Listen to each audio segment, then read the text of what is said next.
एक मिनट मैं बोल देता हूँ हाँ डायरेक्ट 15 जनवरी रोजी एक मध्य प्रदेशवरून एक टीम आलं होतं आगर मालवा जिल्ह्यामधून. त्यांच्याकडे एक पोलीस बतवणीचा गुन्हा झाला होता. त्याच्यामधला आरोपीच्या अटक करण्याकामी इथं आले होते. मग बाजारपेठ पोलीस स्टेशनचं मदत मागितलं आणि बाजारपेठ पोलीस स्टेशनचं टीम आणि मध्य प्रदेशची टीम भुसावळमध्ये इराणी मोहल्ल्यात गेलं. तिथं आरोपींना अटक करण्याच्या प्रयत्नामध्ये तिथलं राहणारे लोक, खास करून महिला खूप मोठ्या संख्येने पोलिसांसमोर आलं.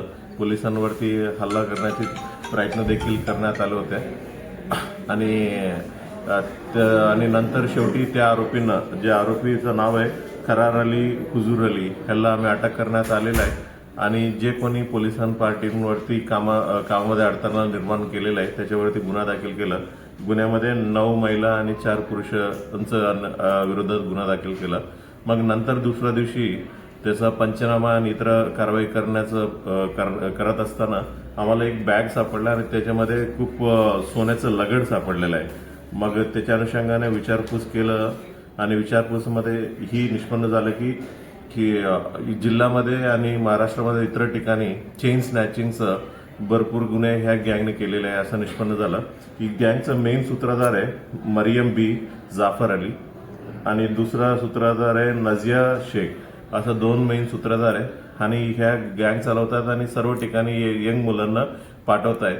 आणि एकदा त्यांना चेन स्नॅचिंग करून ह्यांना जे काही स्क्रॅच केलेलं वस्तू ह्यांना दिलं की हे विकण्याचं आणि ह्या जरी कोणी आरोपी अटक झालं त्यांना बाहेर काढण्याचं ही सर्व पूर्ण प्रक्रिया चालवत आहेत. ही जे मुलं जे ॲक्च्युअली कमिट केलेलं आहे त्या मुलांचं नाव आहे हसन अली उर्फ असू, मजहर अब्बास जाफर इराणी,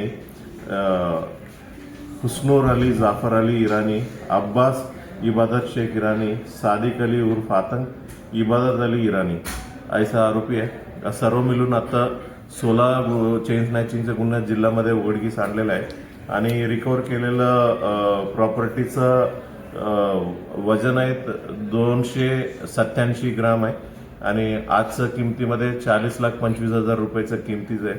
अजूनही त्या मोहल्ल्यामध्ये उभा होता तर 16 टू व्हीलर तेही देखील आम्ही सीज केलं.